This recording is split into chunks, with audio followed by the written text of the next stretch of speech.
let's just go ahead and, yeah, let's handle the minutes. All right, we're going to go back to item one. I got sidetracked. So do I have a second to my motion to approve the minutes, item number one for Friday? Yeah, so moved. Second. All right. President Pro Tem Davis seconded my motion to approve the minutes from January 22nd, 2021. Any objections, Commissioner Colosa, Villegas, or Vice President Garcia? None for me. All right, the minutes are adopted and approved forthwith for Friday, January 20th. Oh, okay. No problem. 2021. Everybody, flag. All right, Julia, back to item number two.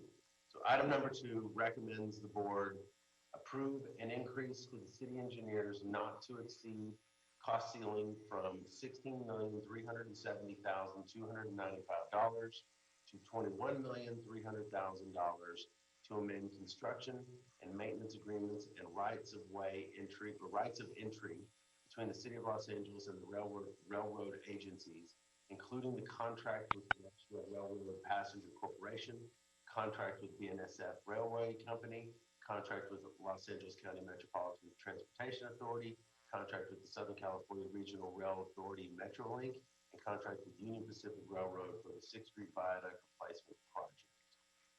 Julia Moy Sanchez de la Vega is with us today, along with Julie Allen. Good morning, Julia. Morning, President Good. Thank you. Julia Sanchez de la Vega with the Bureau of Engineering. The Bureau of Engineering is here this morning to approve an increase to the city engineers not to exceed cost ceiling from $16,370,295 to $21,300,000. This is to amend the construction and maintenance agreements on the project, which we enter to with each railroad to define the support they will provide during construction on the project. As you mentioned, we have a wonderful 5 railroad agencies we're working with on the project.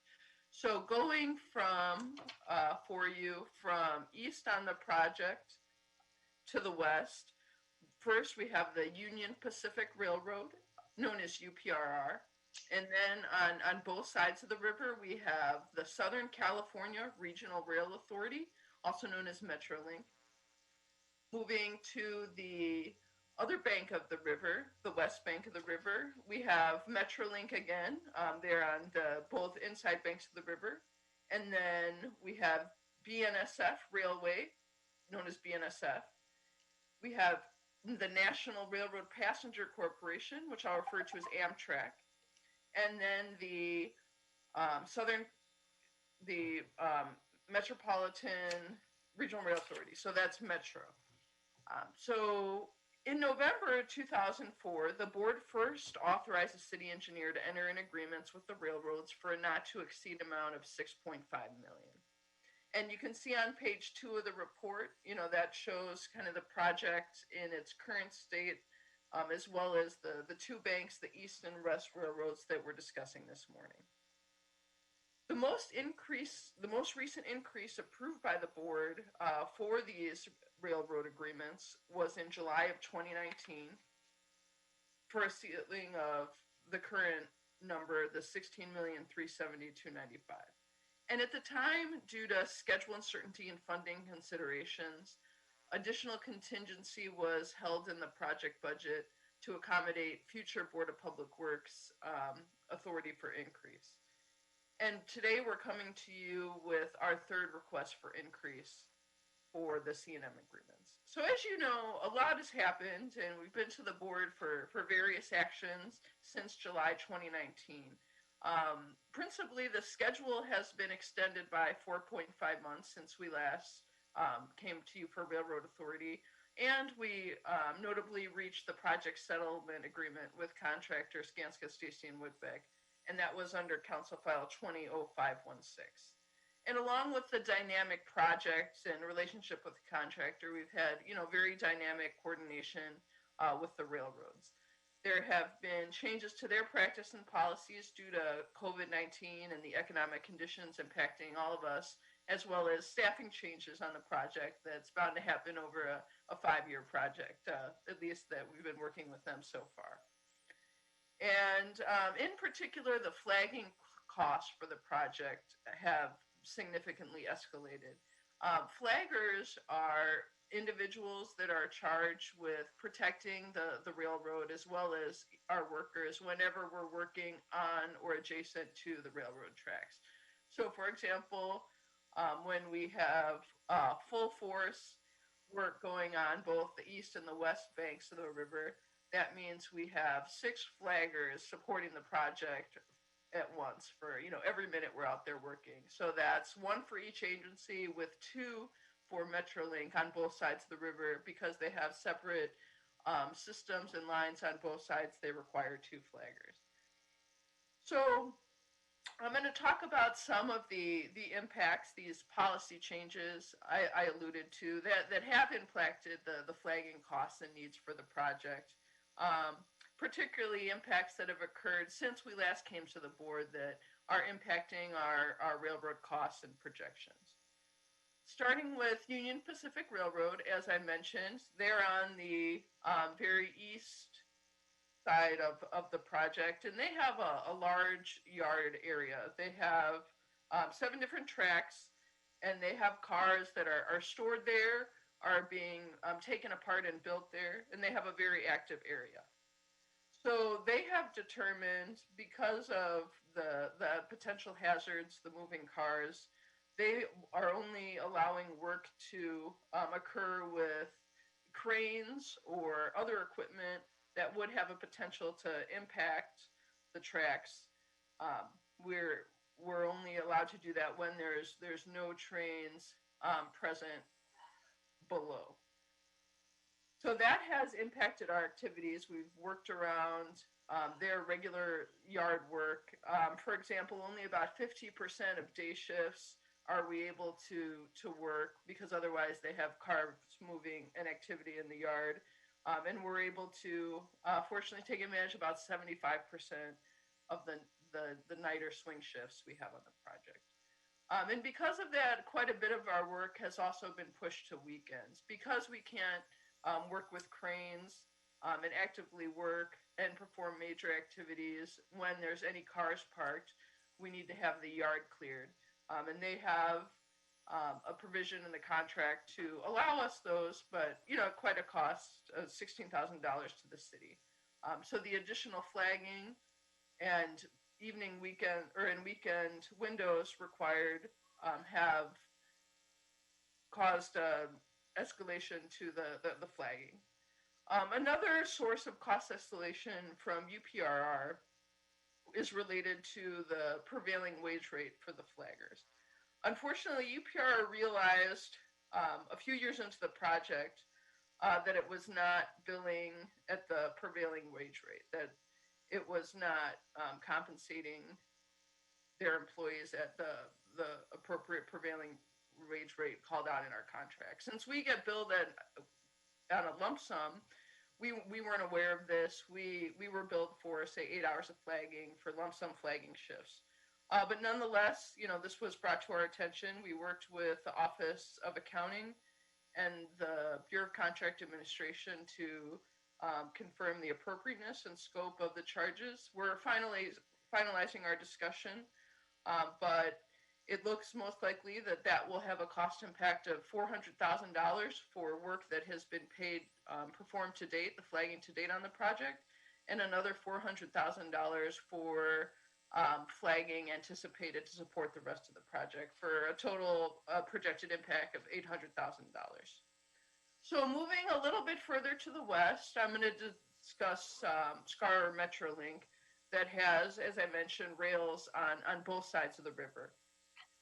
So in June of 2020, SCAR implemented a new system-wide policy defined as Metrolink Safety Bulletin number 2.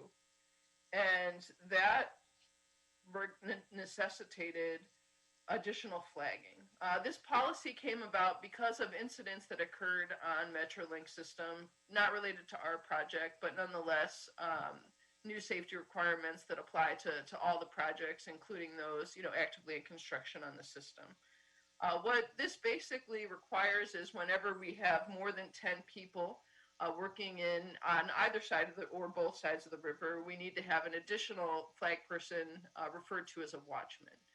So this, going from 2 flaggers at a time to 4 flaggers at a time for MetroLink, double shifted, multiplying all that out over the couple of years remaining on the project, we anticipated a $3.5 million impact in additional unforeseen costs. So we've been a great partner with MetroLink. The city engineer met with the MetroLink CEO, Stephanie Wiggins, to see if there were opportunities to find other means to be safe and meet the spirit of the policy. Fortunately, they were able to work with us and allow us under certain situations when we don't have any workers at the track level, only at the elevated bridge level above, where the watchmen wouldn't have to watch out for folks at track level, that we could get away with just the 1 flagman with over 10 workers. So that has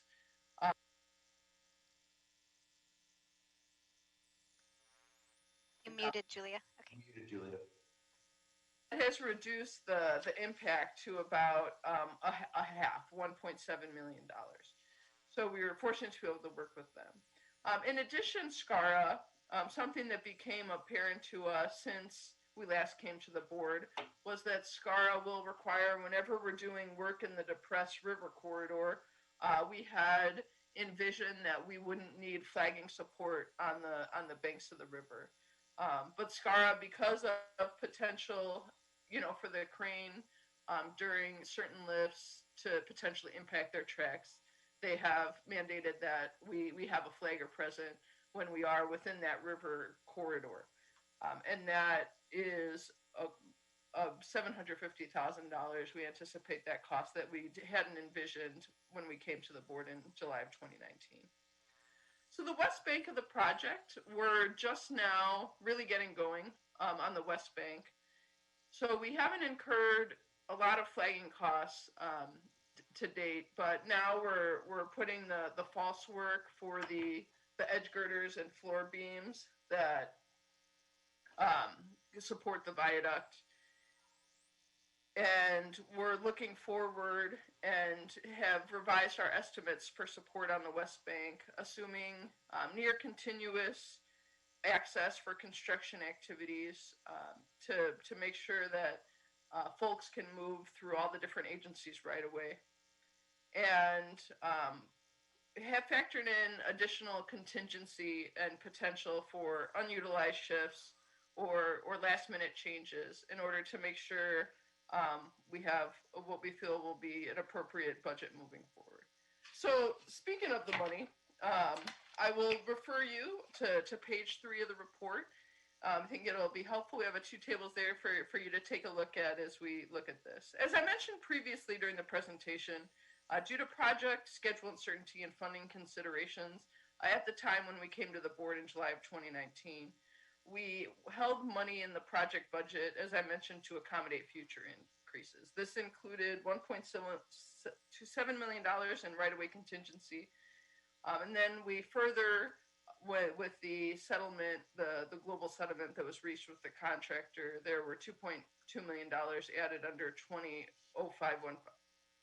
So we had thought at the time this would be, sufficient. But we, as I mentioned, for numerous reasons, costs now we feel will exceed that. So we have identified additional money in the project budget granted under the global agreement that can accommodate these costs. And wanted to stress that these numbers that I've presented are based on, projections, and it is the actual costs that are reimbursed. We are nothing more, nothing less is what we are entitled to reimburse the railroads. So we're going to continue to work with them to, keep costs to the minimum necessary to support the project. And that brings us again here to page 3. The current authorized amount from the board is $60,370,295. This first table here noted total estimated cost through the end of the project. We currently are estimating approximately $25 million. 24.9 million will be necessary in total. So that's another 8.5 million from what we currently have authorized. At this time, if you look to the second table, total amount to be authorized for fiscal year 2021, we're asking for the funds for this fiscal year, and that is, we're projecting $4 million with an addition $926,000 contingency, meaning a total of about $4,929,000. And that brings us to the total requests under this report of $21,300,000. And that approximately $5 million we're adding right now, that is $1.3 million in HBP or federal funding, the Highway Bridge Program funding, and about $3.3 million in MICLA funds granted under that Council File 200516, the global settlement. So looking forward, what steps we are going to take to control costs are continue to discuss policy and coordinate with the agencies, as we successfully did with MetroLink, to find ways to maintain safety while reducing the flagging burden on the project. And also, just ensure we have good coordination and oversight with the contractor to ensure we're not requesting flagging shifts that aren't necessary or underutilizing the flagging shifts we do obtain on the project. And we will have, in line with, the dynamic and changing relationship, we do have 2 additional reports I want to mention that are related that will be coming to you in the near future.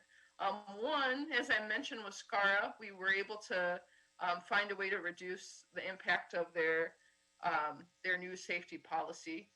And in order to do that, we are building flagging structures, temporary mobile flagging structures for their flag person on both banks of the river next to the track, so they have appropriate access and visibility to allow that one flag person to support the project. So we'll be coming forward with authority for a change order to the contractor to fully install and support those flagging structures.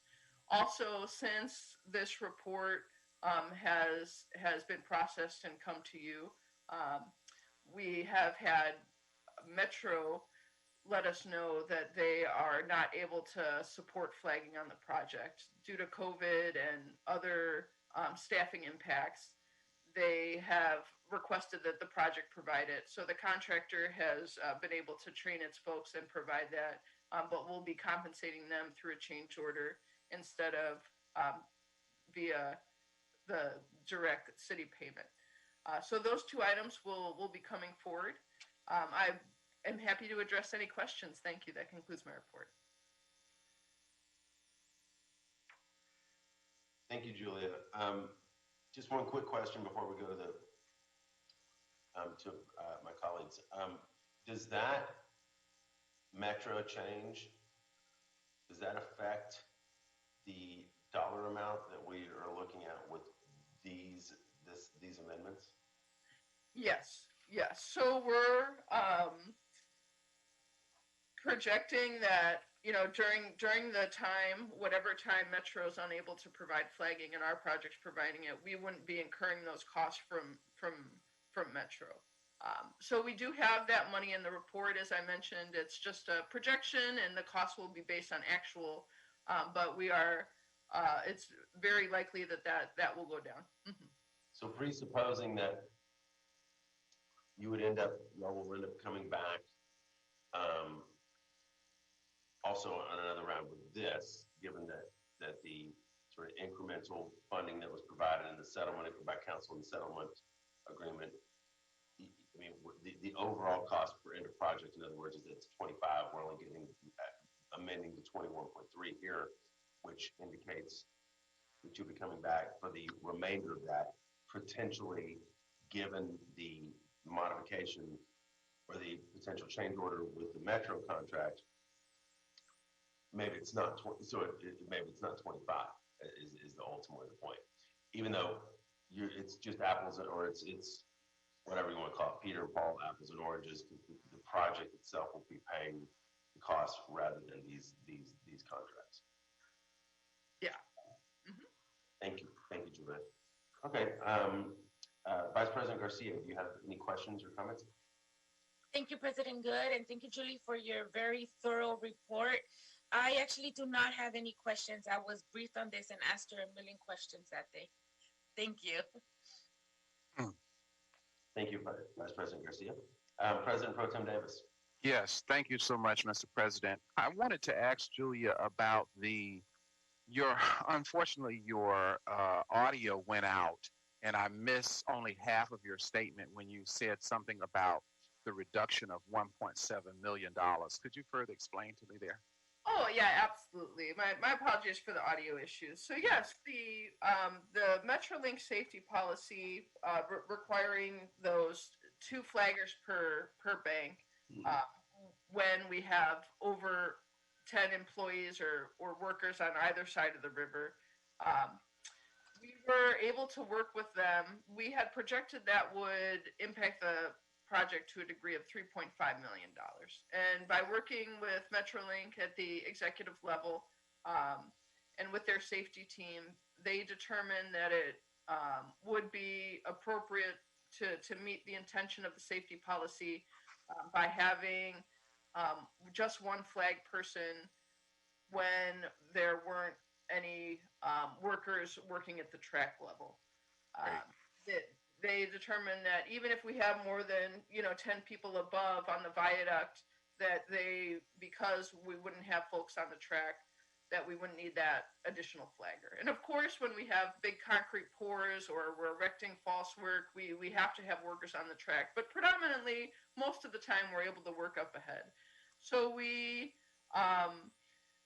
estimated that with this accommodation granted by MetroLink, there'll only be $1.7 million. Not only, but there'll be, instead of the $3.5 million projected, we're now projecting just $1.7 million impact from this policy. Okay. You mentioned earlier in terms of Union Railway, they have a policy that disallows us an opportunity to continue to do the work, and therefore we have to further push the work to the weekends, which we then in fact have to hire more flaggers that cost us, I guess, time and a half on the weekends, or at least more money on the weekends, which is the reason for the cost for their expenditure. Is that pretty much correct? Yeah, in addition to the flagging on the weekends, which as you noted, for sure does come at a premium cost compared to our desired, weekday shift schedules. That does have an impact. There is also a cost of $16,200 each time we have an absolute weekend, just to accommodate having the yard shut down, and UPR's cost for having to, send trains to other yards or otherwise adjust its work to get around the yard closure. So the administrative overhead for implementing such a work environment on the weekends is a $16,000 overhead just to implement such work environment, is what you're telling me. Yeah, that's the lump sum cost we associated with and we negotiated with them to provide those windows. So in terms of the other rail areas, none of them have such a circumstance where we have to, or we might in the future have to, engage in potential weekend work. Is that pretty accurate? We do. We are able to do absolute window work over other agencies' tracks without having them impacted cost-wise as much as UP, because the other agencies have more, mainline or through tracks. When we do have an absolute closure, say we're doing a pour or we're lifting false work, when we get advance notice that a train is coming, we're able to, take our hands off the equipment, have the site in a safe condition to let the train pass. But because of UP being a yard, the nature of the operations, they have to completely shut down whenever we need to have any equipment on the tracks or be working over them with cranes. So although we are able to kind of get some absolute window type work from the other agencies, it doesn't come at the same cost. If that, Understand. All right. Thank you. Appreciate it. Thank you, Mr. President. Thank you, President Pro Tem Davis. Commissioner Villegas. Thank you for that. I too echo the sentiment. Julia, that was a great report. And it was thoroughly explained also in the board letter. I know this is a really complicated project and there's many layers to it. I'm familiar, with the work that you're all doing. I have no questions at this time. Thank you. Thank you, Teresa. Commissioner Colosso. Thank you, President Good. Echo the sentiments of my colleagues. I think Ms. Moy did a great job of explaining the complexities of having to coordinate work for a very large project among 5 railroads. It's no easy task, and I know there's some unforeseen conditions here that have popped up that you've all tried to manage as best as possible, and hence why you're here today. I have nothing further to add other than just, thank you for your work, and thank you for, being supportive of the, safety measures and new safety policies that have come up as a result of working with the railroads. And I know you guys are doing a lot of additional work on your end that you're taking on to make sure that our workers are safe and their workers are safe. So I appreciate your work on this. Thank you, Commissioner Colosso. Oops, sorry. So just as a threshold matter, I think this item will be subject to the mayor's cost containment process, although I would strongly encourage Julia and Julie and we can contribute to this as well, urge expedited approval through that process.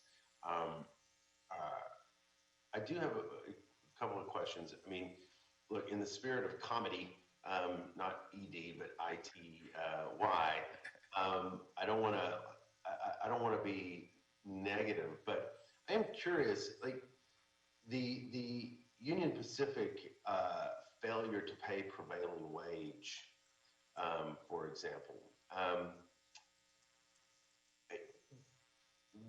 Is there, what's the why, and maybe this is really a Ted Jordan question, as much as a question for you, Julia and Julie, although everyone should feel free to weigh in. These are contracts. Presumptively, there's some level of responsibility on the part of the contractee to meet its obligations, both in terms of its estimates on its costs and also, I mean, just in general. It seems problematic to me that we would be obligated to pay their back prevailing wage versus them being on the hook for that. Any thoughts, Ted or Julia? Oh, and I agree with you. I think we could try to work with our, Bureau of Contract Administration to explore the issue, how far we can go. It's a little trickier. Railroads, have certain federal regulatory oversight, so it is different than just simply our hiring a contractor or a subcontractor being hired by our contractor. It is a little bit different. So, but it's certainly an issue that we can start asking ourselves some of these things, and although in the end, there may not be as much we can do as we would in a traditional setting without risking sort of the continuity of the operations that we're needing. Because in the end of the day, any discontinuity in what we get from the railroad can delay the project and or create safety hazards. Yeah. Complicated. Well, staff may have some thoughts on it too. Yeah, the flagging costs, as as are in this report, in our agreement with UPR, were projected costs. So they provided, a projected cost per day, $1,100, but it did note that we would, be billed based on actual costs that was incurred by the agency. And, there was a provision in our contract that indicated that Union Pacific flaggers would receive prevailing wage. Unfortunately, for some time, it wasn't, I guess, identified on their end, or they realized that they hadn't been paying their flaggers prevailing wage and submitted the requisitions. So at least we didn't see any contractual teeth we had to, I guess, negate or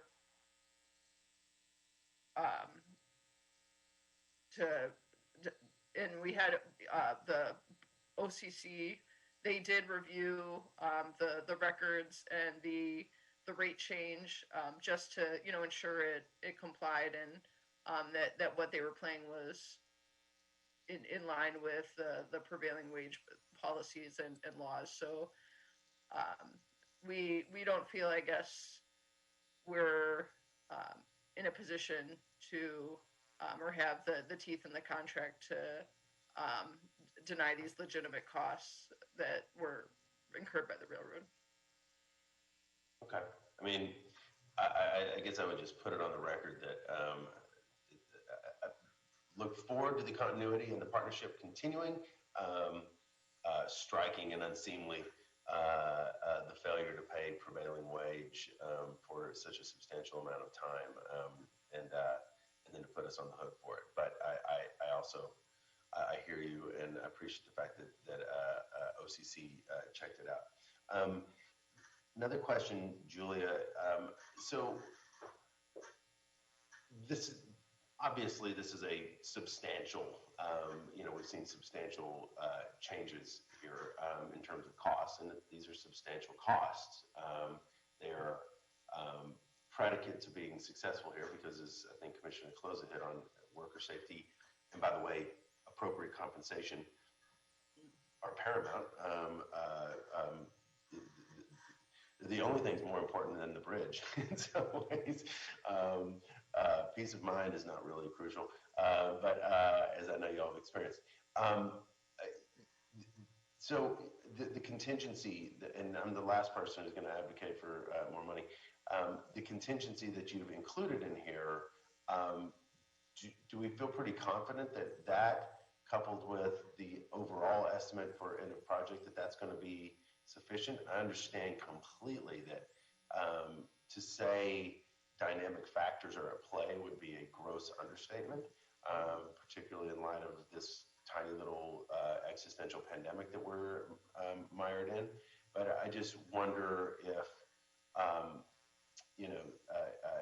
there's always the instinct to be, to be super cautious on numbers, but in a situation like this, do you feel like this is, are you confident that these amendments are going to get us, are going to cover it? I am, and I'll tell you why. I think as touched on in the report, we, I don't know if we're want to say optimistic, or in July 2019 when we looked at the needs of the railroads in terms of what we estimated would need flagging. In our latest estimates, we pretty much have factored in non-stop flagging for whenever we're working in an area and need to do anything from cleanup work, setup, survey, that we are projecting to have flaggers necessary across the whole agency. So barring any significant changes to the project schedule, which are not anticipated in between now and July of 2022, we have factored in quite a bit of flagging in order to make sure it's a very robust estimate. So I have confidence in the numbers we're presenting as a potential high-end ceiling. Yes. Okay. All right. Thank you, Julia. Okay. So again, Dr. Campos. Yes. I believe you concur that this would be subject to cost containment, but also potentially available to a expedited approval or exemption through not exemption on our subject, but then reasonable to push for an exemption with the mayor's cost containment process. I concur with that recommendation to have the item adopted as amended, subject to the mayor's office for the cost containment, and I believe that it would qualify under the exceptions, one of the 3 exceptions that we can ask for an expedited approval process. Okay. So in short, yes. Okay. So thank you. I will motion as amended, subject to the cost containment, mayor's cost containment process, to move the item forward. Do I have a second? I'll second. Okay, Vice President Garcia, thank you for the second. Any follow-up questions or concerns or epiphanies? Commissioner Villegas, Commissioner Colosa, or President Pro Tem Davis? None for me, thank you. None for me either. All right. Okay. Thank you, Julia, for the thank you for the report and thank you for the presentation. Really appreciate it. And, let's get that thing rolling. Thank you. Okay, thanks. And Julia, you should y'all should work with Dr. Campos on the process, and probably Commissioner Colosa on making sure that eyes are put on this fast, so you guys can get going. Okay. Will do. Thank you. Great. All right, colleagues, that brings us to item number 3. It's a big BOE day here at the Board of Public Works. Item number 3 is also from the Board of Public, or from Bureau of Engineering, and it's also related to this this little aqueduct project we have on 6th Street. This is a sole source task order solicitation, TOS number 6 for Tetra Tech, pre-qualified on-call consultants list, 6th Street Viaduct Park Arts and River Connectivity Improvements Project. Recommending the board authorize the city engineer to issue a sole source TOS to Tetra Tech Inc. From the pre-qualified on-call civil engineering services consultants list to provide design and support services for the 6th Street Viaduct Park Arts and River Connectivity Improvements Project, as stated in TOS number 6, with a budget authority of $1,748,824, including contingency. Julie or Julia, who's giving the presentation on this? Julie, I will be. Hi, Julie. Hi, good morning. Julie Allen with the Bureau of Engineering.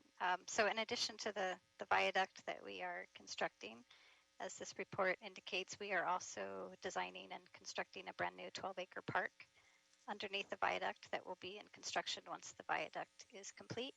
And the action before you today is requesting authority for issuing a TOS to Tetra Tech. And for a little bit of background, the board had previously authorized the city engineer to award the task number 27F to Tetra Tech for the design of the park, including design support during construction, for a total of $4 million. And in February of 2018, the board authorized an increase to that TOS for a total of $4.48 million. And unfortunately, that contract expired in November of 2019, while the design was 90% complete. So the action today is to request a new task order solicitation, sole source to Tetra Tech, to be able to complete the design that had been awarded to them, and also to perform support services during bid and award and provide support during the construction of the project.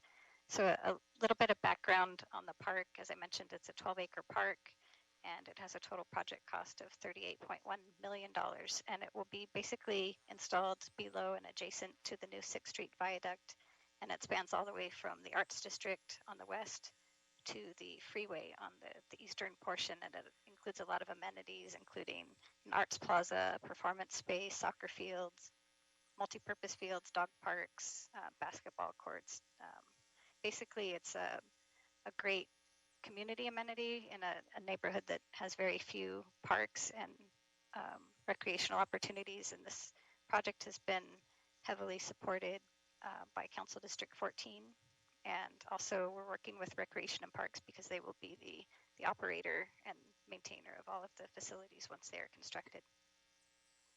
So the scope of services that will be provided are basically to complete the design level from 90% to 100%, and also to perform completion of the environmental impact report and continue to support the project through construction, which is expected in 2024.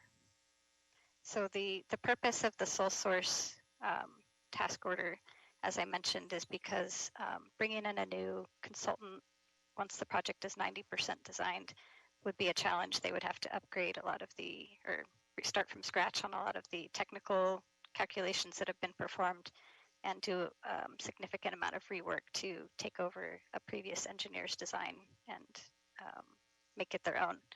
So in consultation with the city attorney, he concurred that this was an appropriate reason for requesting a sole source contract because they had been previously awarded the full scope of the project, and it was through no fault of theirs that the contract expired before that work could be completed. The design was basically had to be put on hold because the viaduct was not complete and ready for that design to be completed or the construction to begin. So one additional change that happened, the old task order was issued under the bridge on-call list, which was a federal list. And those, because of the federal funding, use a disadvantaged business enterprise outreach program, whereas the new list that we are using, which is the on-call civil list, uses the business inclusion program, outreach program instead. So the consultant is generally keeping their primary sub-consultants that performed work on the original TOS for this new one for continuity. And because of the change in outreach programs, the participation levels are again different. So for the disadvantaged business enterprise, well, I'll start back on the bridge part. Okay, so for the DBE program, the consultant was able to achieve, sorry, I'm finding which page it's on. They were able to achieve 24.86% for DBE participation, whereas the contract goal was 6.01%. So they had a very high level in achieving more than what was anticipated for the original element of the TOS. But when we transfer it into the new outreach program, the participation levels are shown on page 6 of the report. They have 6.84% MBE, they have 19.64% WBE, 26.48% SBE, 6.84% EBE, and 0 of DVBE, and their OBE is 20.4%. So they did bring on one additional sub-consultant for MBE, and that was the one that was 6.84%. So the Bureau of Engineering is asking for the board's approval to issue this new task order to Tetra Tech, and all of the funding for this particular task order is included within the project budget. There is no additional funding that will be requested to issue this TOS. So that concludes my presentation. I'd be happy to answer any questions. Great. Thank you, Julie. Colleagues, let's open this up. Commissioner Villegas, any questions? Wait, did we lose you? Uh-oh. Okay. Vice President Garcia. Thank you, President Good. I have no questions at this time, and thank you, Julie, for your report. Okay. President Pro Tem Davis. Yes, Julie, I was very pleased to hear. I think I heard it correctly. There's no additional expenditure or no additional funding needed or being requested to the board for the continuation of this toss. Is that right? That's correct. There is no, all of the funding needed for this toss is included in the project budget. Wonderful. Thanks. Commissioner Villegas's computer crashed. Oh, Question. So she's jumping on another device. got it. I understand. Empathize, sympathize. Gotta love it right when you get called on.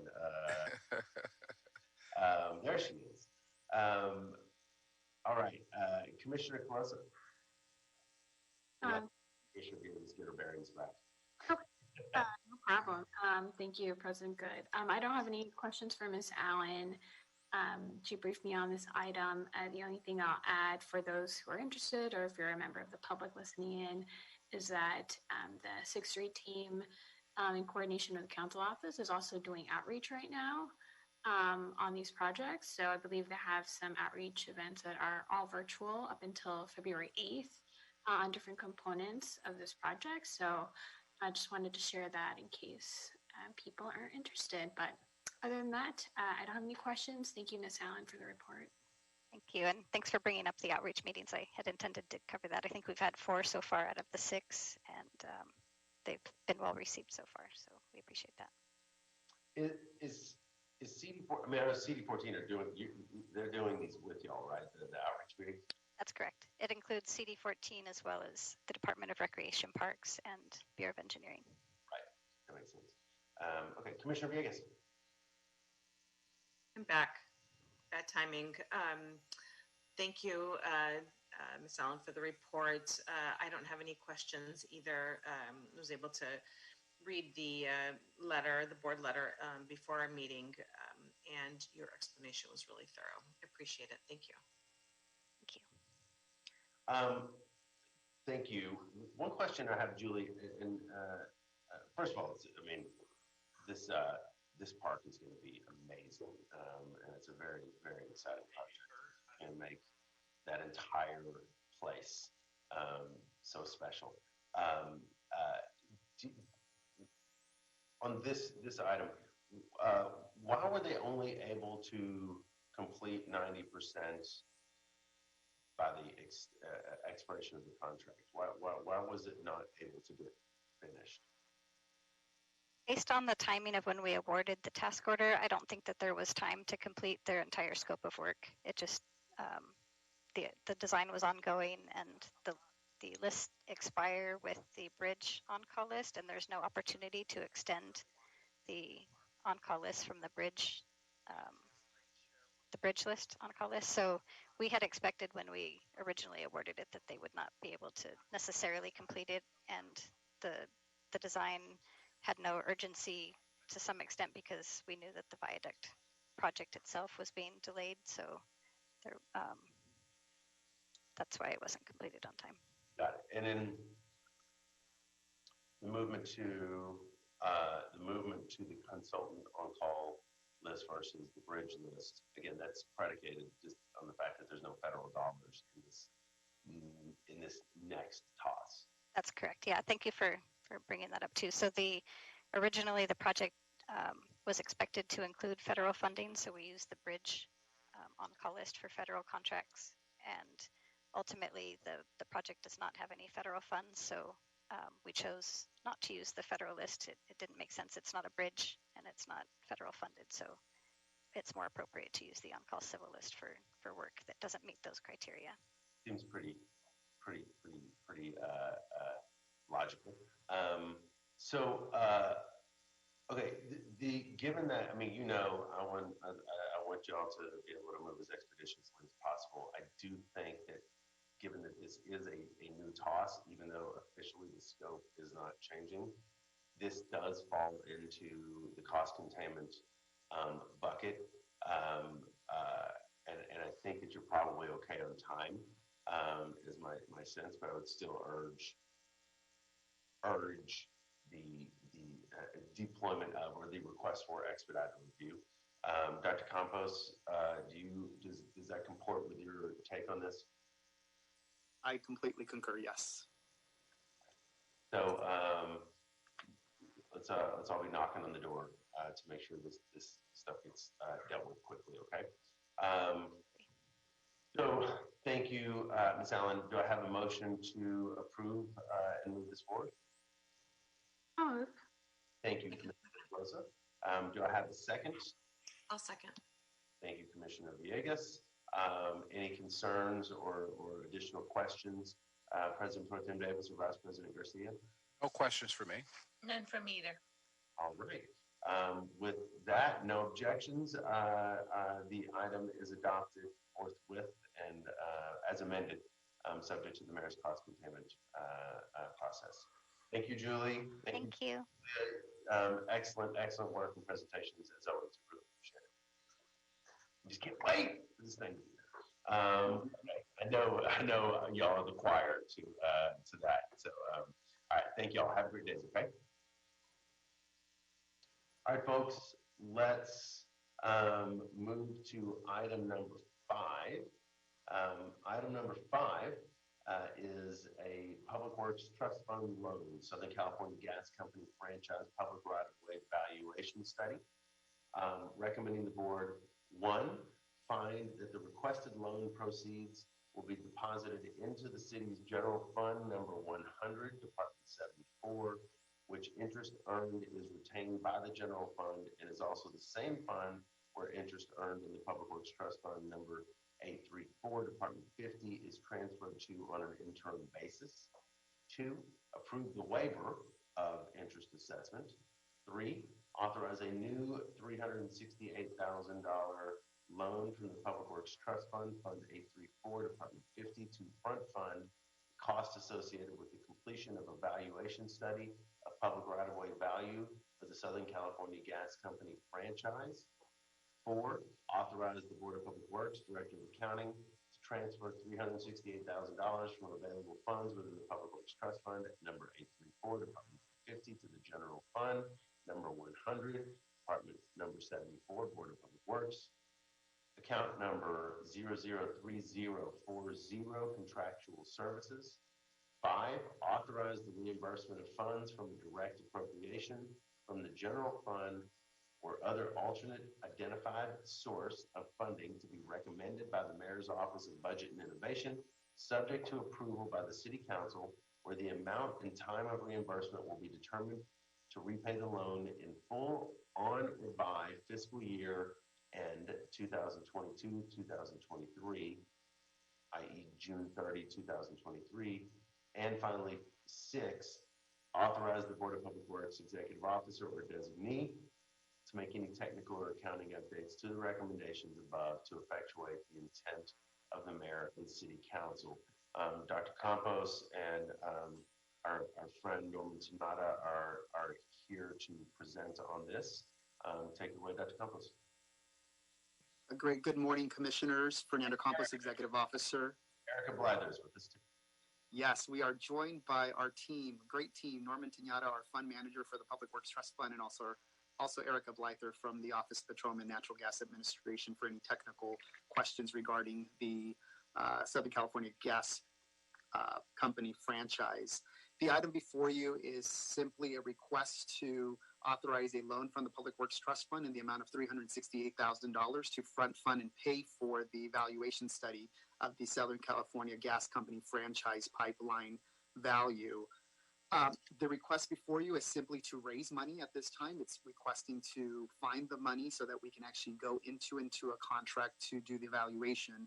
The proposed contract will be presented to your board in the next 2 to 3 weeks as a separate item. Again, this matter is simply the authorization of the loan to raise the money to pay for the contract or the evaluation study in this case. To give you a little bit of history of Southern California, the city of Los Angeles entered into an ordinance franchise agreement back in 1992 to allow Southern California Gas Company to transmit and distribute gas to its customers throughout the city of Los Angeles.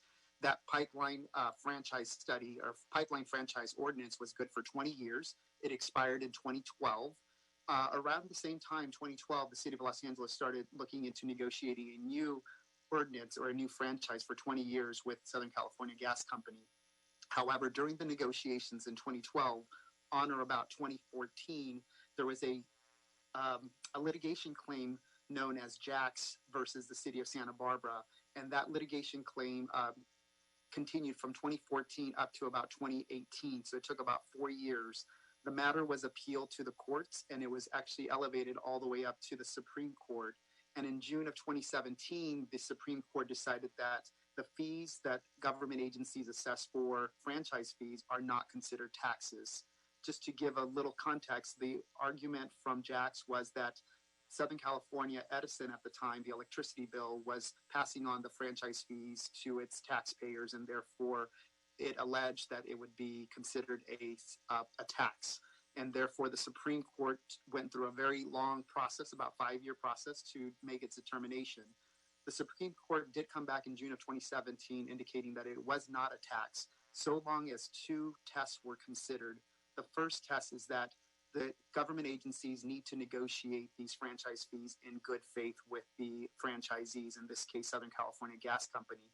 The second test that the city needs to pass is to come up with a reasonable value of the franchise.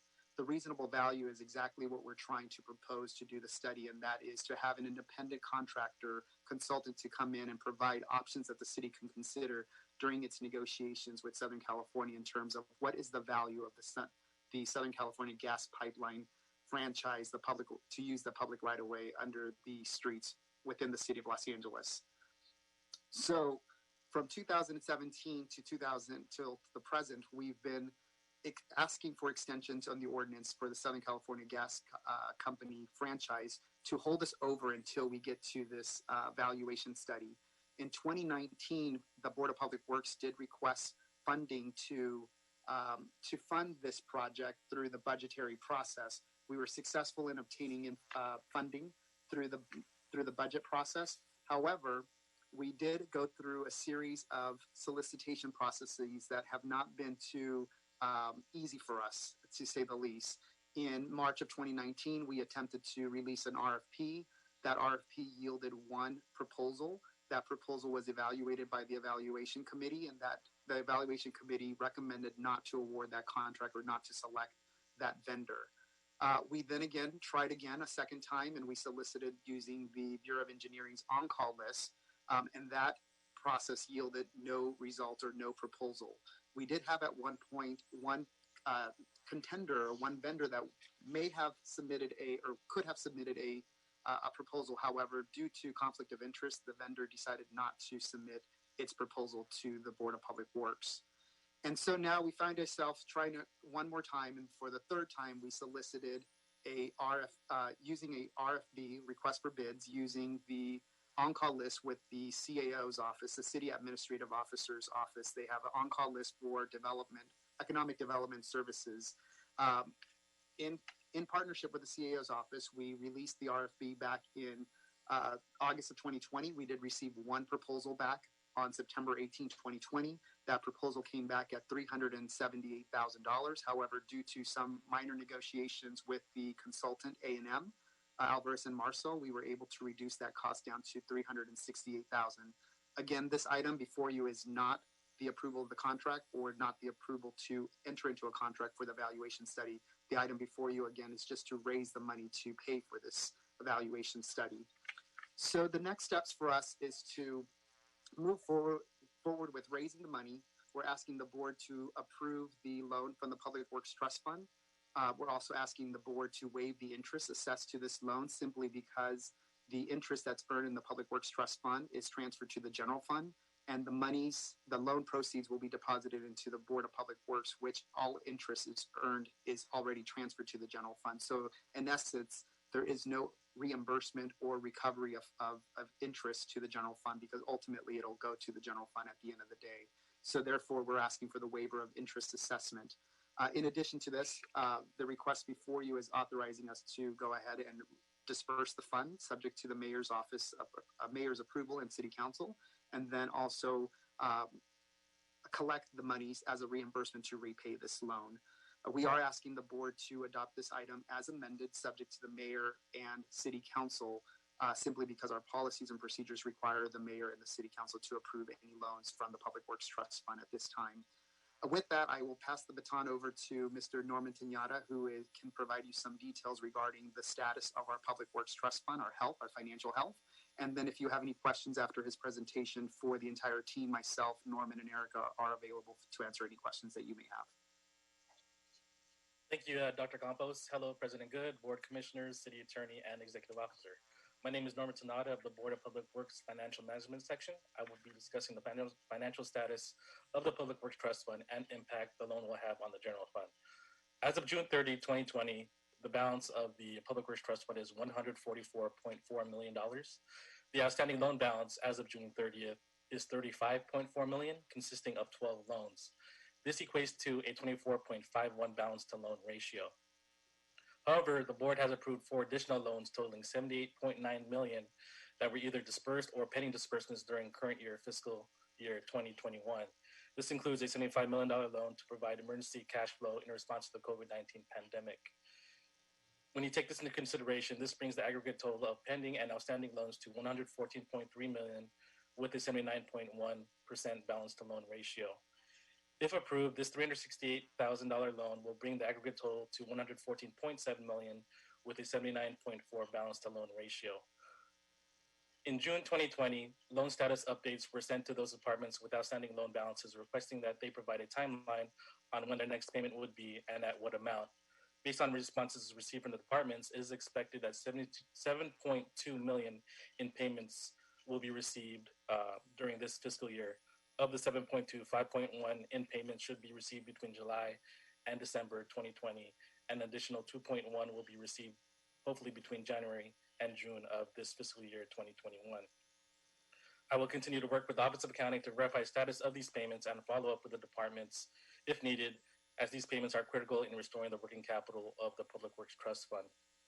In regards to fiscal impact of the general fund, approval of the proposed Public Works Trust Fund loan in the amount of $368,000 will have an impact on either general fund or the alternate identified source of funds.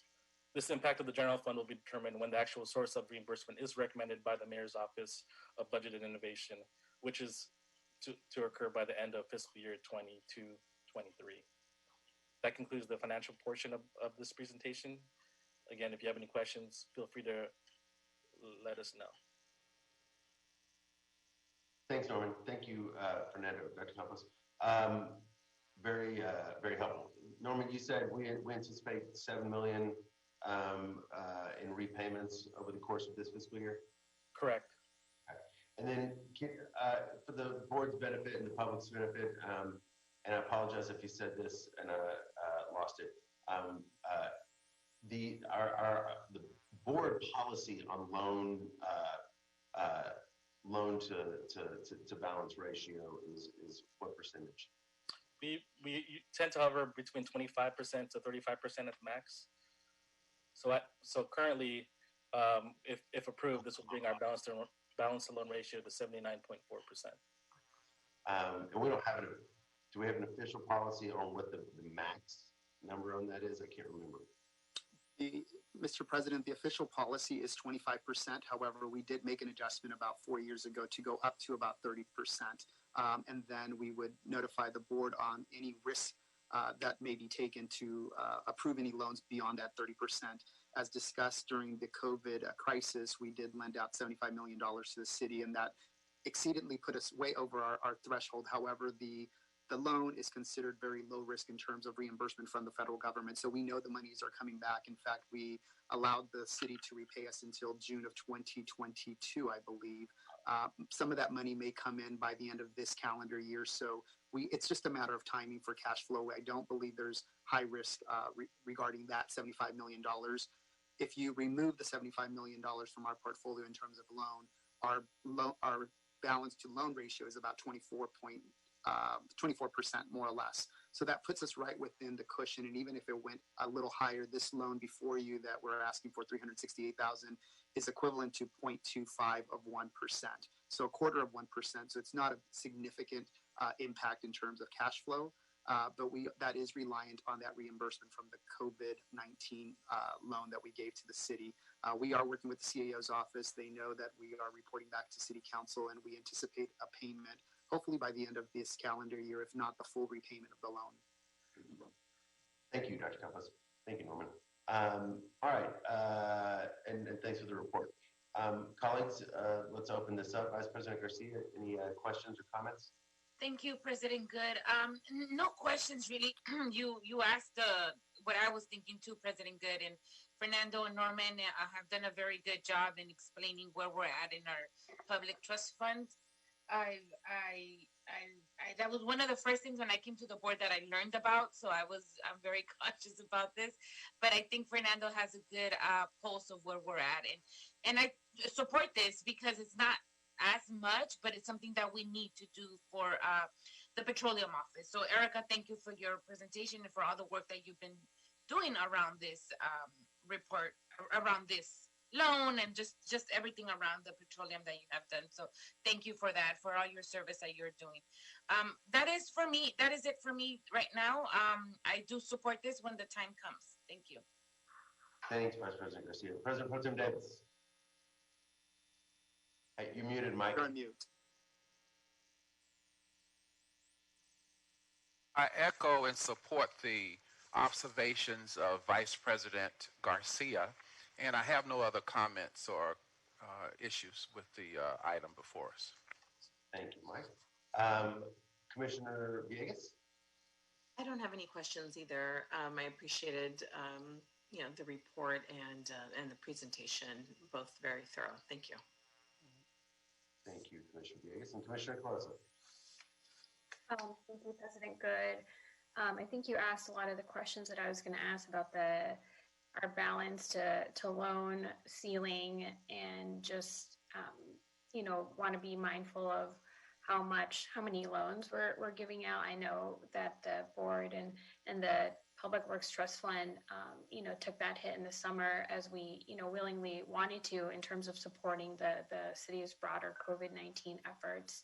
I appreciate Dr. Campos and Mr. Tanada sharing their analysis and the low risk of this loan, given the small amount. I think the only questions I have are actually less so now about the fund. I think those were well answered. Was actually about the timeline for this project, maybe for Ms. Blyther. So I see here that the franchise will expire in December 2021. So will we be able to complete this study in time for you to be able to make a new proposal on the table? I know that's only 10 months away. Yeah, so that's a big question right now, and we are hoping to complete it. We've spoken to the contractor, and they are staffing up, and they said they're preparing to have the study completed by the timeline, and that's I believe we said July, final report of July, August. So they are staffing up for that. That's only one part of the franchise. We also have to, after we complete the study, go through negotiations and things. So we are moving with all urgency on this. We know this is a very big project. Part of that's going to be the negotiation team, and that's going to still be decided in the future, and that's going to be part of what happens when the new petroleum administrator is hired. That's going to be a chief responsibility. So some of this is still not defined, but we are trying to move and meet that deadline before December of 2021. There is an option to do one more extension on this franchise. I think we have a maximum amount of time, and then the last one would be in December of 2022. We're trying to not get to that point, but that is an option. We're trying to do everything within this calendar year. Thank you for explaining that. I know that you've had a lot of departures on your team with retirements and people transitioning on, so I know that this is an ongoing project that you've been trying to do a lot of heavy lifting on.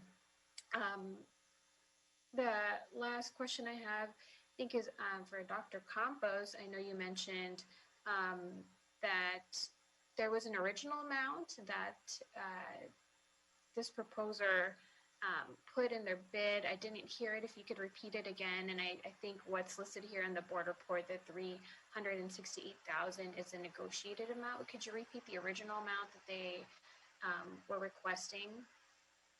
Yeah, absolutely. Good question, Commissioner Caloza. The original amount that was proposed by A&M, which is Alvarez and Marcel, was $378,000. So $10,000 a little higher than the loan amount being requested. We are only requesting 368 because we did go back to the consultant or the contractor in this case and asked if we could look at options to reduce the costs. And we proposed to remove a certain element out of the valuation study that would reduce the cost. Unfortunately, the reduction of that element only yielded a $10,000 reduction. So therefore, the new amount is $368,000. Again, just to remind you, this is not the contract that's before you. This is just the loan to raise the funds, if you will. But that is, to answer your question, from 378 down to 368. So $10,000 difference. And I know that you guys have tried multiple routes to get this contract, this study done, and you've had so many difficulties. It's less of a question, but maybe you can let the board know or make recommendations to us if there's another on-call list that we need to develop as a board to make sure that you're successful in this work. Because I know you've tried to use the CEO's list, BOE's list, and other lists throughout the city to try to get the study done, and for whatever reason, you're getting very minimal responses. So I think, maybe that could be something that potentially the incoming petroleum director can head up, is to make sure that you're all successful and you have a list that you can vet with experts that have done this work in the past, instead of relying on lists and hopefully somebody there has the qualifications that you're looking for, which is, I think, what's happening. Yeah, great suggestion, Commissioner, and that is actually something we do plan to speak to the new petroleum administrator in terms of possibly establishing an on-call list. However, in this case, for the valuation study, it's such a unique project that not many consultants out there have this expertise, or two, the ones that are available may come at a higher cost, or two, may not be available to conduct the study. So it rarely happens. This is brand new to us. This is something as a result of the Supreme Court decision back in 2017. So we are learning as we go. But great suggestion in terms of establishing an on-call list. I think that would be a great added value for the Office of Petroleum and Natural Gas Administration. Yeah, because that's not easy work for you guys to issue an RFPs 3 times. That's a lot of work. With a small team. So I just wanted to note that, and note that I appreciate the work that you're doing, and it's a lot. So anything we can do to be helpful as you guys continue to expand your wings in the petroleum office. I don't have any further questions. Thank you both for answering my questions. Appreciate it. Thank you, Commissioner Closa, and agreed. I think it's a really great idea. It's inconceivable that there will not be subsequent and future needs in terms of consultant reports on elements of the work by the Office of Petroleum and Natural Gas Administration. So I love that idea, Commissioner Closa. I would also just echo appreciation for the persistence and relentlessness of Ms. Blyther and Dr. Campos in securing, short of an OPA on-call list, finding a contractor. So thank you all for that. And then we talked about this when we made the loan to the COVID Relief Fund. I would just say again, it is really a testament to Norman and Fernando and my predecessor, Kevin James, and the work on untangling, cleaning up, making healthy the Public Works Trust Fund, that we are able to really employ it as an asset rather than just a sort of like clearinghouse. That's a great place to be.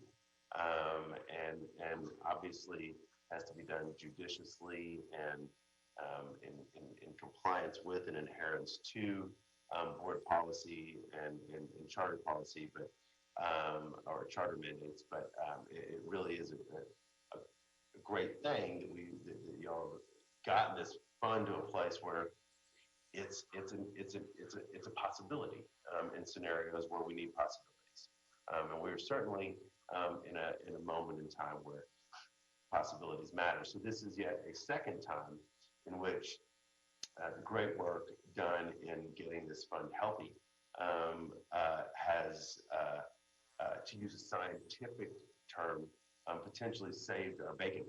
Um, uh, Not a term relative to oil or any statement about pork. But thank y'all very much. So that's all I have. Do I have a motion to move this forward? This would be as amended, President Good, as amended, subject to the mayor and city council. And if we can send those concurrently, that would save us a lot of time in terms of securing the approvals needed. Yeah, to be sure. So do I have a motion as amended to send this to approve and to then send this to council and mayor? I'll move. Thank you, Vice President Garcia. Do I have a second? Second that. Second by Commissioner Villegas. Any last concerns or questions by President Pro Tem Davis or Commissioner? No questions for me. All right. So with that, this item is adopted forthwith as amended, subject to the approval of council and mayor. Thank you. Thank y'all. Folks, we're gonna take a 5-minute recess. We'll be back at 11:43. Okay.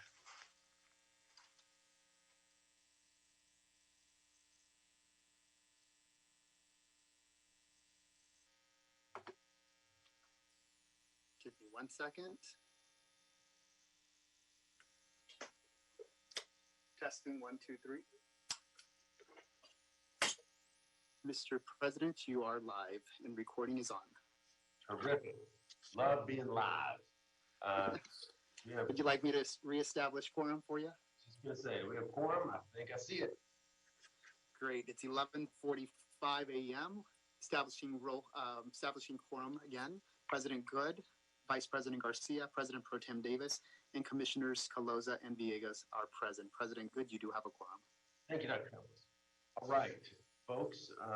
Ms. Lee, I'm sorry to have kept you, but that brings us to item number 6. Item number 6, street closures, Harbor Boulevard from 5th Street to 7th Street, Harbor Department, San Pedro, Waterfront Berth, 74 through 84 Promenade and Town Square project. Recommending the board, 1, approve the request for a full closure of the intersection at 6th Street and Harbor Boulevard as early as February 5th, 2021, subject to the conditions identified within this report. 2, approve the request for a full street closure of Harbor Boulevard between 5th Street and 7th Street for a total of 1 day starting Friday, February 5th, 2021 at 9 p.m. and ending Saturday, February 6th, 2021 at 7 a.m.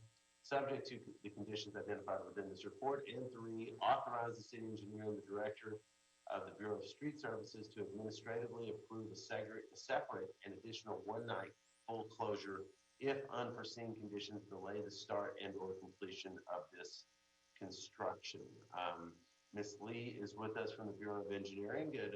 Good morning still. 14 minutes left in the morning. Hi. Good morning, commissioners and representatives of the Board of Public Works. My name is Crystal Lee, Acting Principal Civil Engineer for the Bureau of Engineering, overseeing the Landside Access Modernization Program Division and the Harbor Division. I'm presenting this board report on behalf of the Harbor Department, who is requesting authority for a full closure at Harbor and 6th Street for 1 day duration as early as February 5th for the San Pedro Waterfront Berth 74 to 84 Promenade and Town Square project. The overall project requires this particular closure. They haven't really gotten into the meat of their entire project yet. It's a 1.9 acre landscape hardscape improvement area for the community that buffers the entire waterfront area. This intersection is across the street from a majority of those improvements, and they are requiring or requesting that we close down the intersection specifically at Harbor and 6th. I know that it says from 5th to 7th, but it's pretty much limited just to that intersection, and increasing the mobility in that area. So the improvements that are going to happen there require this shutdown. The overall improvements later will increase pedestrian traffic coming down into the waterfront area, and the improvements happening at this intersection will improve the crosswalks as well as the AC pavement at the intersection itself. So the Harbor Department has put in a lot of effort to do local community outreach and coordination. They have a flyer in both English and Spanish as one of the transmittals of this board report. They also have support from CD15. We've specifically reached out to Axel Palacios, who is coordinating with the Downtown San Pedro Business Improvement District, which is all of the businesses doing their outdoor dining, which has just reopened up. And we wanted to make sure that we specifically reached out to them so we don't impede any access to their businesses. We also have our port representative from CD15 supporting this project, as well as the neighborhoods and community. We're not blocking any driveways or private accesses, and the traffic control was approved by LADOT for this area. And we are requesting that potentially, if there are any unforeseen conditions or there's a need to do one more closure, that we allow the city engineer and Bureau of Street Services to allow for one more night closure. The closure itself, I know it says 1 day duration, but the anticipated duration is really one night shift of construction. So starting 7 p.m. at night and potentially closing around 6 or 7 a.m. in the morning. So hopefully it wouldn't impact businesses at all, ideally. We don't anticipate any future street closures for this project, especially in this area. This should take care of the majority of the improvements that they want to do here. Everything else should probably happen within their private right-of-way in the project-specific site itself. And that concludes my report. Thank you, Ms. Lee. Colleagues, any questions or concerns? Vice President Garcia? Thank you, President Good, and thank you, Crystal, for your report. This is actually exciting. I don't have any issues with closing the street for one night. Apparently, that's what you're only asking for, right?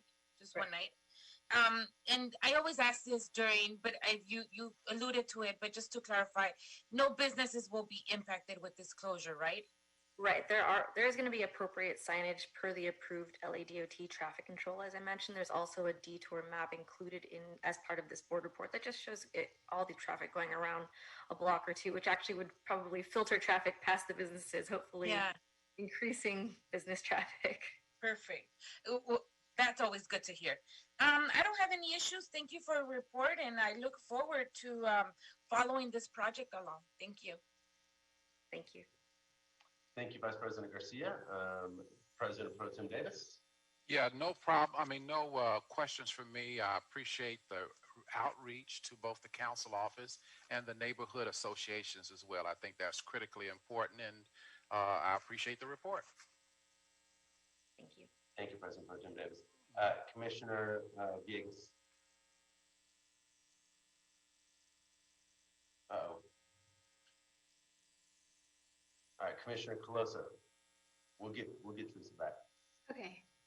Thank you, President Good. I don't have any questions for Ms. Lee. I think she did a great job in her report, and I appreciate the extra communication to the stakeholders, given the stay-at-home order has been lifted and a lot of businesses are resuming their operations. So similar to my colleagues, I'm excited about this revitalization of our waterfront project. So I don't have any questions, but thank you, Ms. Lee. And also, I think this is the first time Ms. Lee is presenting before the board in her new acting capacity. So congratulations on that, and thanks for being here. Thank you. All right. I don't see Commissioner Villegas here. I don't think she'd object to us moving forward, and we do have quorum. Yeah, I would echo that. Congratulations, Ms. Lee. Excellent work, both on the briefing and the presentation and the report. We look forward to seeing you back here again. And so with that, I will motion to move this item forward. Do I have a second? Second. All right, got Colosa first. So seconded by Commissioner Colosa. Any objections or concerns, President Pro Tem Davis or Vice President Garcia? None for me. All right. We just voted Commissioner Villegas. Do you have any objections? I figured let's move forward on this. I don't. I apologize. I'm having technical issues today. Don't apologize. We all live it. So Yeah. worries. All right, hearing no objections, the item, the street closure is adopted and approved forthwith. Thank you very much, Ms. Lee. Okay, folks, that brings us to item number 7. Item number 7 is for additional, it's a request for additional contractors, qualified based temporary homeless housing contractors list, Clark and CS Legacy.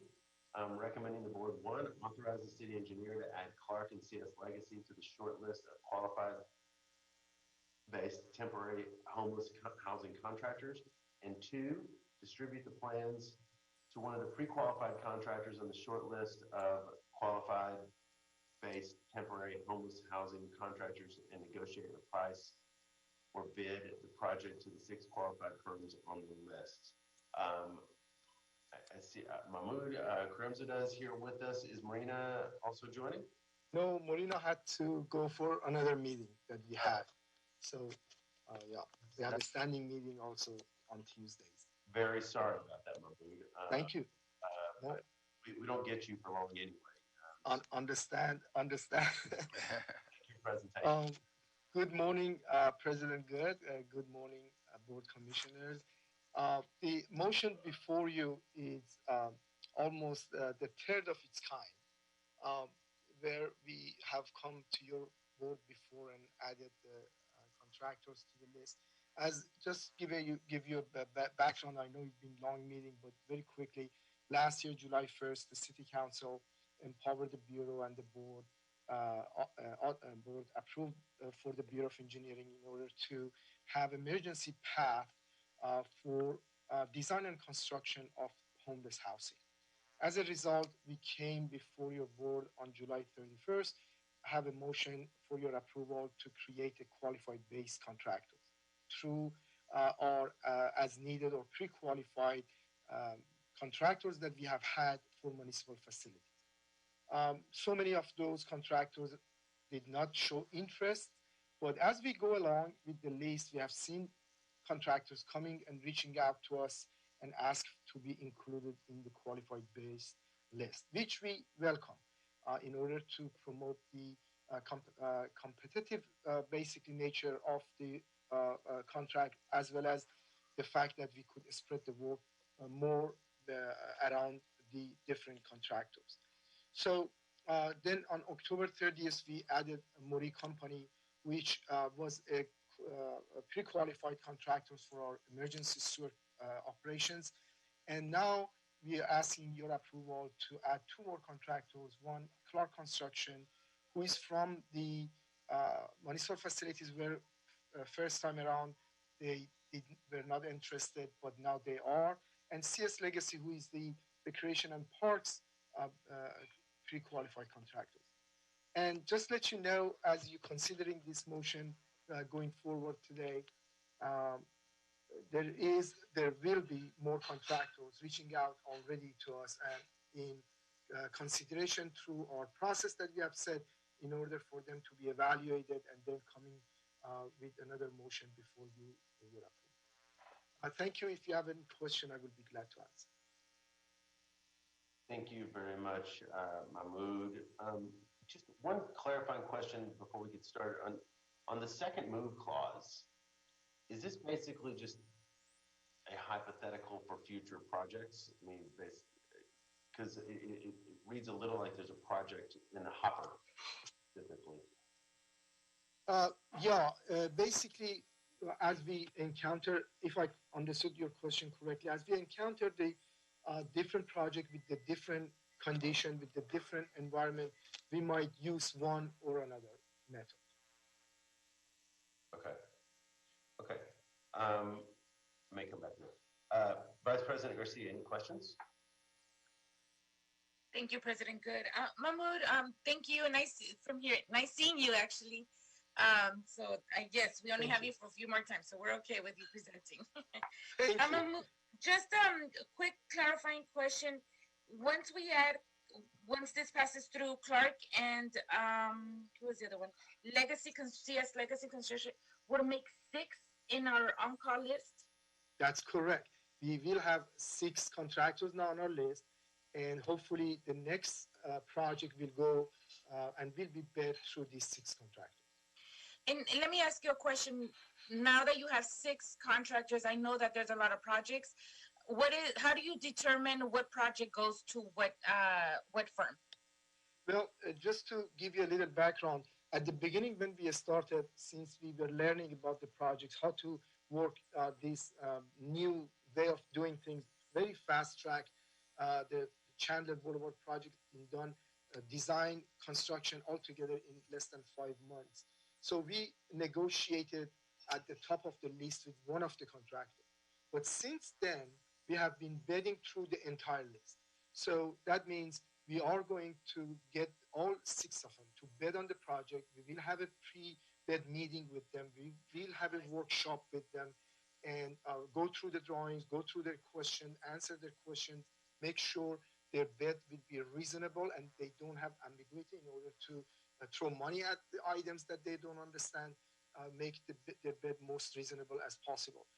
So my basically prediction is from now on, we probably 100% going through the entire list rather than negotiating with one at the time. I see. Okay, that makes sense.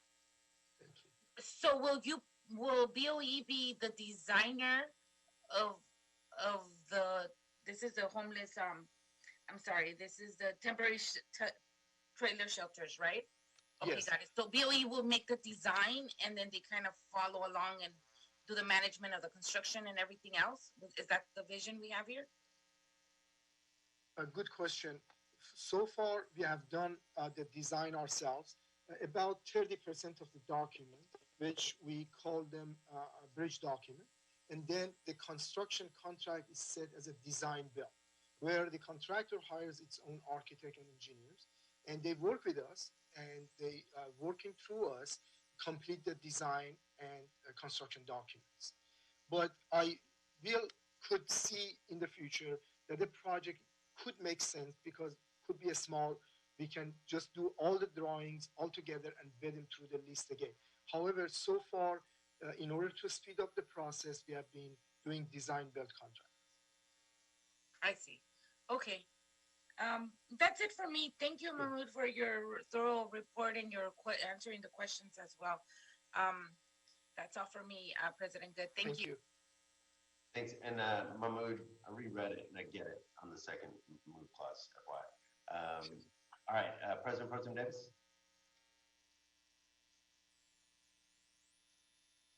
Great report, Mahmoud. No questions for me on this item. Thank you, Commissioner. Thank you. President Good, this is Ted. If I may just interject, I apologize. Just to clarify, and well, Mahmoud will correct me if I'm wrong. This authority that the board is providing, which at that second moving clause, where they, the Bureau of Engineering will always do everything it can to find the right contractor for the right project, period. That being said, based on the fact that we are currently in an emergency and the council has made the appropriate declarations of such, which are outlined in the motion, there may be projects where the Bureau of Engineering decides that it's going to go ahead and just give the plans to one of the contractors on the short list and negotiate the contract. And they have every authority to do that based on the council's declaration of emergency. However, once the emergency declaration is over, then I presume the Bureau, if it is continuing to deliver these projects, will then proceed on a more typical bid and award process, albeit to the firms that are on our pre-qualified list, rather than, pulling a firm off the list and negotiating a contract because, they believe that's the best firm for the project. Just to provide that clarification, that some of what you're seeing here is being done under the authority of the council, but that authority is during the period of the emergency, not always. Yeah. Thank you.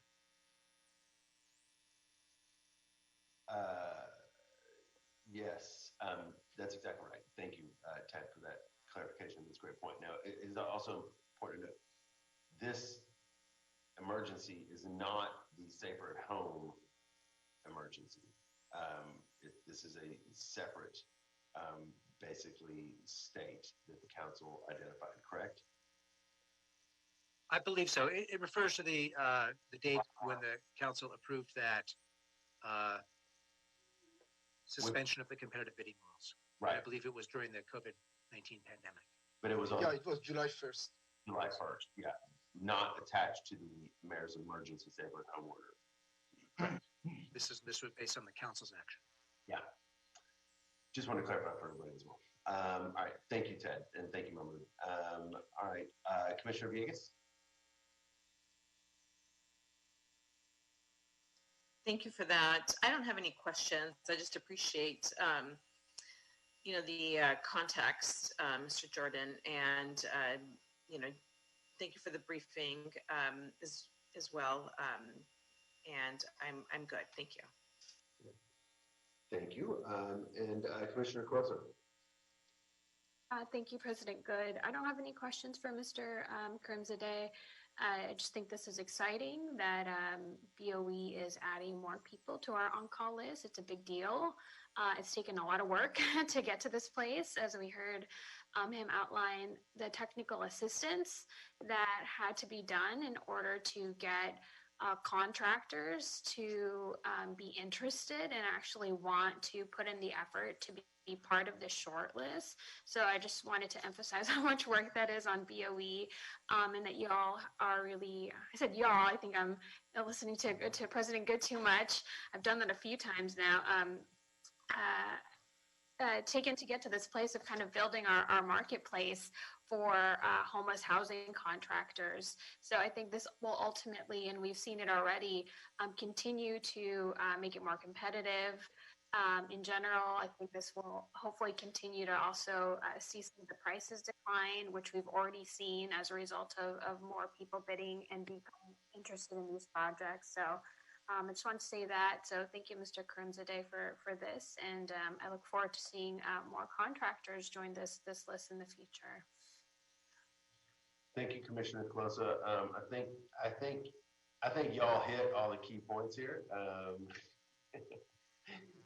Yeah, this is a good news motion.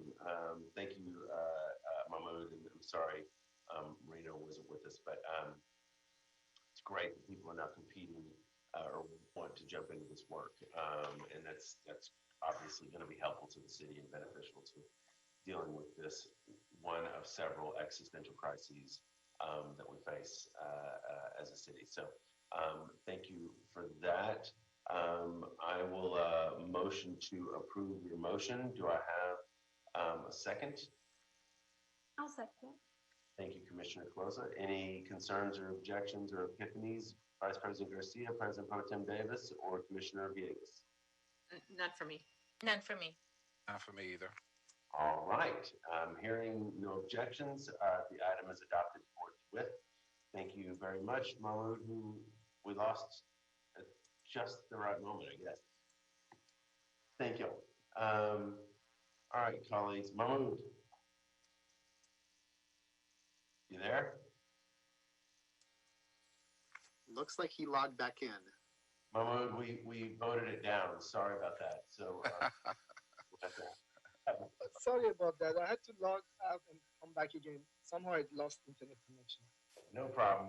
We rejected the item, so just we'll talk to you later. I come back again. Don't incent us. We may end up having to do that. Now, the item was adopted forthwith. Thank you, Mahmoud, very much. Thank you. Thank you. Have a good day. Okay, you too, buddy. Last items for the day, folks. Item number 8, the release of stop payment notice, Optimal Construction Corporation. Optimal Construction Corporation is transmitting proof of payment to satisfy the conditional release of stop payment notice in the amount of $88,950.40 for furnishing drywall and framing, tapping, T-bar, and installation of subfloor plywood on the roof in connection with the Lafayette Triangle Bridge Housing Project. The primary contractor for this project is HBG Construction Corporation. Does anyone have any questions on this item? There's no vote necessary. Mr. President, we do need a motion to receive this item to release the stop notice on this item. Oh, okay. No presenter, though. Okay, right. So do I have a motion to accept this release of stop payment notice? So move. Thank you, Commissioner Villegas. Do I have a second? Second. Thank you, President Pro Tem Davis. Any concerns or questions, Vice President Garcia or Commissioner Coloso? None for me. All right. Thank you all. Thank you, Dr. Campos, for continuing to work on this project, which no one's really aware of, but thank you. Hearing no concerns, does anyone have any concerns? All right. The item, hearing no objections, the item is adopted forthwith and the release of stop payment notice issued. That brings us to 9. 9 is also a release of stop payment notice, Southland Pipe Corporation. Hence the presence of Mr. Ethan Wong. Southland Pipe Corporation is transmitting a release of stop payment notice in the amount of $110,764.73 for furnishing steel pipe flanges and fittings in connection with the Argo Drain Subbasin Facility Project. The primary contractor for this project is OHL USA Inc. Again, colleagues, does anyone have questions? If not, do I have a motion to accept this release of stop payment notice? All right, do I have a motion? So moved. I'll second. Motion from President Pro Tem Davis, seconded by Commissioner Villegas. Any questions or concerns, Vice President Garcia or Commissioner Coloso? None for me. All right, hearing no objections, this release of stop payment notice is adopted forthwith. That was quick and easy, Mr. Wong. That brings us to item number 10. Oh, that's why you're here. Sorry. Oral report today, construction services contracts, Cisco update. Oh, that's right, Bureau of Engineering. Mr. Wong, welcome. Thank you, President Good. Good afternoon, commissioners. My name is Ethan Wong. I'm with the Bureau of Engineering, Environmental Engineering Division. Just giving an update on our current Cisco contracts. At the moment, we have 2 active contracts, the Cisco 10, as well as the Cisco 11 contracts. These contracts are used to basically do urgent need and emergency projects at our treatment plants, our 4 treatment plants throughout the city of Los Angeles. So the first contract, the Cisco 10, the award date was back in March 21st, 2018. Both of these contracts have 3-year terms, so the contract will be ending shortly in April of 2021. The total contract limit for Cisco 10 is $17,124,262. Of that amount, we are now expended for our budget about 99%. So we have a contract balance remaining of $92,022. For that contract, we had 19 projects that received authority from the Board of Public Works to move forward at a total of $15,951,645. Of that amount, to date, we have spent $13,135,000 and $573. Sorry, $13,135,573. We also have 24 projects that were under the $150,000 limit that the city engineer approved and issued at $1,080,595. Of that, we've spent $1,076,903. A summary of our business inclusion program for this Cisco 10 contract. Minority business enterprise, we had an anticipated utilization of 6%.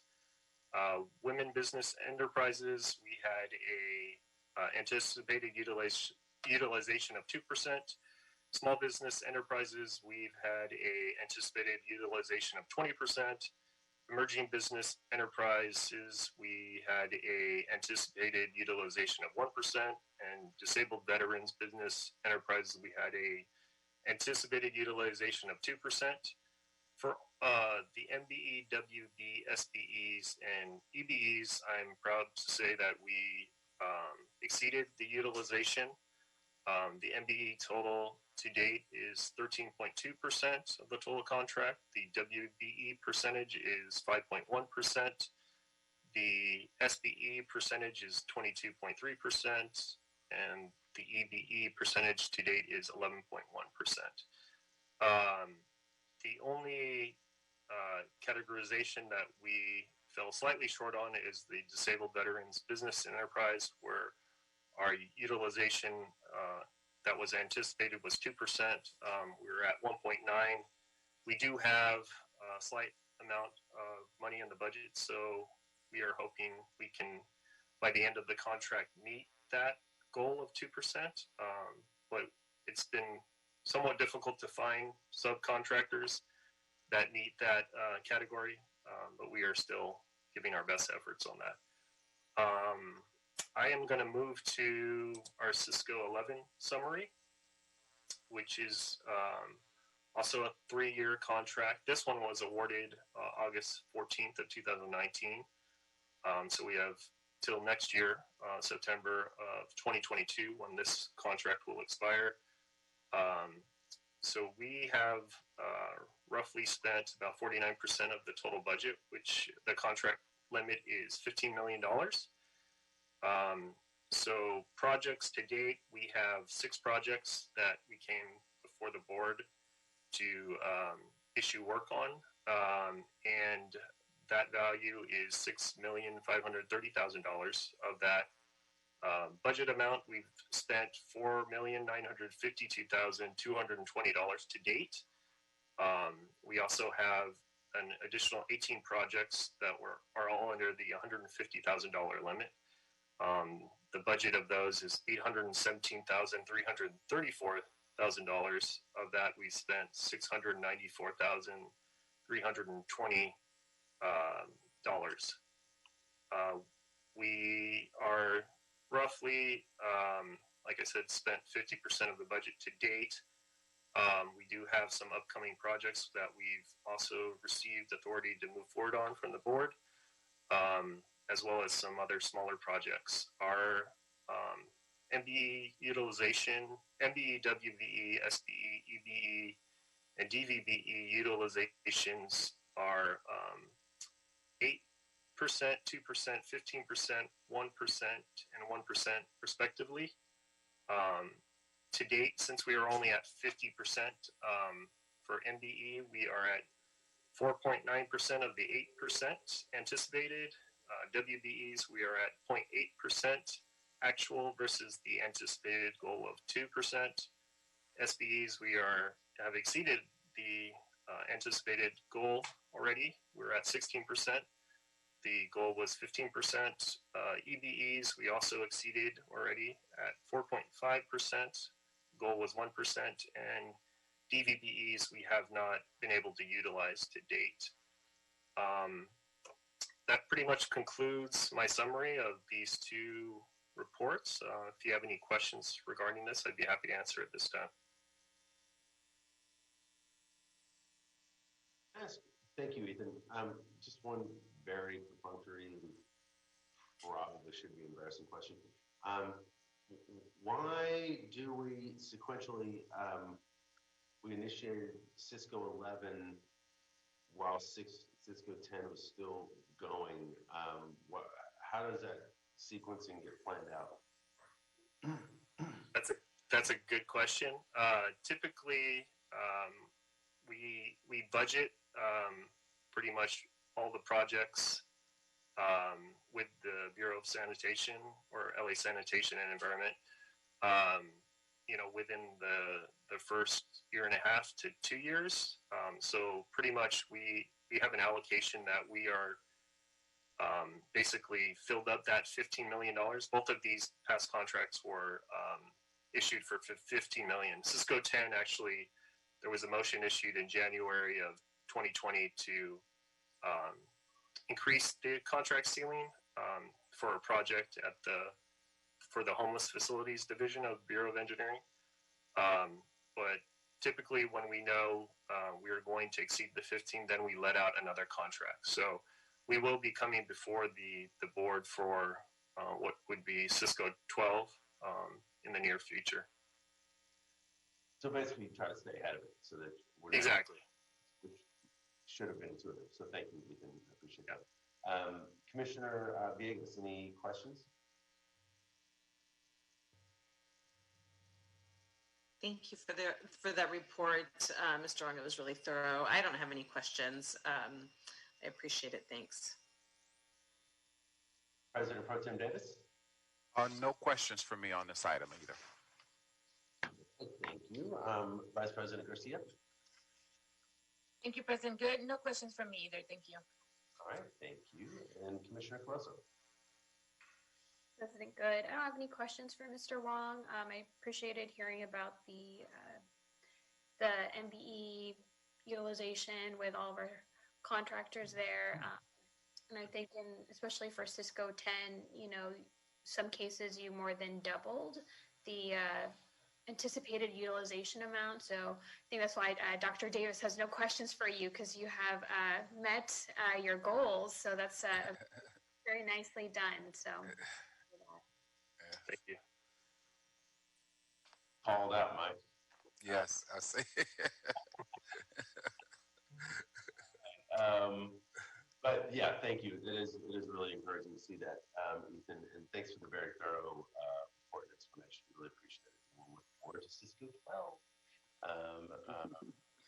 And President Good, this is Fernando Campos, Executive Officer. Also, in addition to what Mr. Wong indicated, the proactive pre-planning for the next round of Cisco contracts, i.e. 11 and 12, a lot of the times also the Bureau of Engineering will issue a task order solicitation on the former round, which is Cisco 10, and that project may continue for a series of months, but sometimes even years after the contract. So therefore, we have to keep that open until that project gets fully completed, accepted, and then we can fully close out 10. So you may hear about 10 for a little bit because some of those projects are ongoing. We anticipate a few months, but sometimes they last years into the post the round. So therefore, you always have to be ahead, but you also have to look at the rear end, if you will, or the current contract and close those projects out so that you can fully close out that round at that time. And sometimes that takes several months to years. That is additional good meat on the bones, Fernando. Yeah, thank you. That's good context. Thanks. It keeps us busy. So we could easily see. So we're going to see some of those larger projects on Cisco 10. We'll be seeing contract acceptances on those and things like that for the near future, even as we're dealing with 11 and then considering 12. That makes in essence, you can have 3 rounds at the same time. 10 is closing, 11 is pretty much near completion, and then the Bureau of Engineering is already planning for 12 in advance, a year in advance or 2. That makes a lot of sense. Thank goodness for Mr. Wong and yes, who oversees Cisco as well. So, all right. Thank you, Mr. Wong. Dr. Campos, I believe that actually clears the deck. That is correct. All right. Thank you, everybody. Thank you, Mr. Jordan. Thank you, Fernando. And this meeting is officially adjourned. Colleagues, I know we're going to reconvene, not in an official capacity, but for a quick birthday taping, I believe at 1 o'clock. So we'll see you all then. Thank you. Thanks, everybody. This meeting is adjourned. Have a great day.